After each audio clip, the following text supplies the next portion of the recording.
ये कहानी मिस्र के एक ऐसे शख्स की है जिसके पास सब कुछ था, दौलत, कारोबार, इज्जत, नाम। मगर वक्त ने उसे ये याद दिलाने के लिए मौत को बिल्कुल करीब ला खड़ा किया कि असल सरमाया, माल और दौलत बैंक बैलेंस नहीं बल्कि अच्छे एमाल होते हैं। ये मिस्र का एक अमीर बिजनेसमैन था, उम्र 50 बरस के लगभग, कारोबार उरूज पर, जिंदगी बज़ाहिर मुकम्मल। मगर एक दिन सीने में उठने वाली हल्की सी तकलीफ उसकी सारी दुनिया हिला देती है।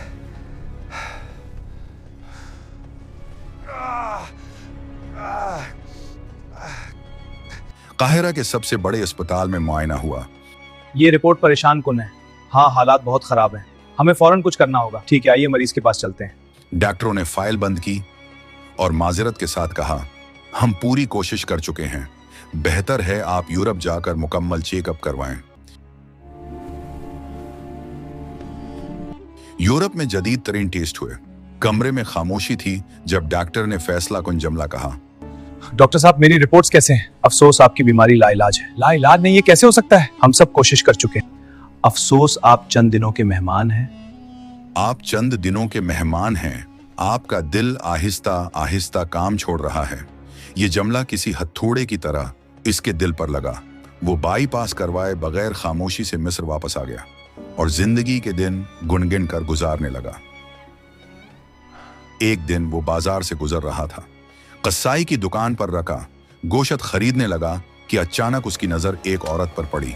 वो औरत कसाई के फेंके हुए चर्बी के टुकड़े जमीन से छन रही थी। इस अमीर शख्स ने हैरत से पूछा, तुम ये क्यों जमा कर रही हो? औरत ने नजरें झुकाकर कहा, घर में बचे गोश्त की जद कर रहे थे। मेरा शवहर फोत हो चुका है, कमाने का कोई जरिया नहीं। उन फेंकी हुई चर्बी के साथ कभी थोड़ा सा गोश्त भी लग जाता है, उसे साफ करके पका लूंगी। सुनकर बिजनेसमैन की आंखों में आंसू आ गए। उसने दिल में सोचा, मेरी इतनी दौलत और मैं चंद दिन का मेहमान हूं।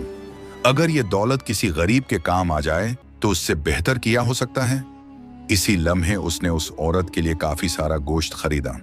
फिर कसाई से कहा, उस औरत को पहचान लो, ये जब भी आए जितना गोश्त मांगे दे देना और पैसे मुझसे ले लेना। इस औरत को जितना गोश्त चाहिए तुम दे दिया करो। जी बिल्कुल ठीक है। शुक्र है मैंने इस औरत की मदद कर दी। अल्लाह पाक मुझे इसका अजर देगा। इस वाकये के बाद वो शख्स अपनी रोजमर्रा जिंदगी में मसरूफ हो गया। कुछ दिन गुजरे, दिल की तकलीफ वापस न आई। उसने काहिरा की एक लेबॉर्ट्री में दोबारा टेस्ट करवाए। डॉक्टरों ने रिपोर्ट देखी और हैरत से कहा, आपके दिल में तो कोई मसला नजर नहीं आ रहा, फिर भी तसल्ली के लिए यूरोप में दोबारा चेकअप करवा लें। वो दोबारा यूरोप गया। वही अस्पताल, वही मशीनें, वही डॉक्टर, मगर नतीजा हैरान कुन था। दिल बिल्कुल ठीक है, कोई खराबी सरे से है ही नहीं। डॉक्टर ने हैरानी से पूछा, आपने ऐसा किया क्या कि बीमारी जड़ से खत्म हो गई? आपने ऐसा क्या किया है कि बीमारी बिल्कुल खत्म हो गई है? कुछ याद नहीं। आप उसे फौरन वो गोश्त वाली बीवा याद आ गई। वो मुस्कुराया और आहिस्ता से बोला, इलाज वहां से हुआ जहां तुम यकीन नहीं रखते। फिर कहा, मेरे नबी सल्लल्लाहु अलैहि वसल्लम ने सच फरमाया था, सिदका हर बला को टालता है। ये कहानी सिर्फ एक शख्स की नहीं, ये हम सब के लिए है। हो सकता है आपकी एक मदद किसी की पूरी जिंदगी बदल दे।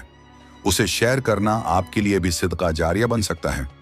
अपने उर्द गर्द इन सफेद पूछ लोगों का ख्याल रखें जो किसी के सामने हाथ नहीं फैलाते। अल्लाह हमें अमल की तौफीक अता फरमाए।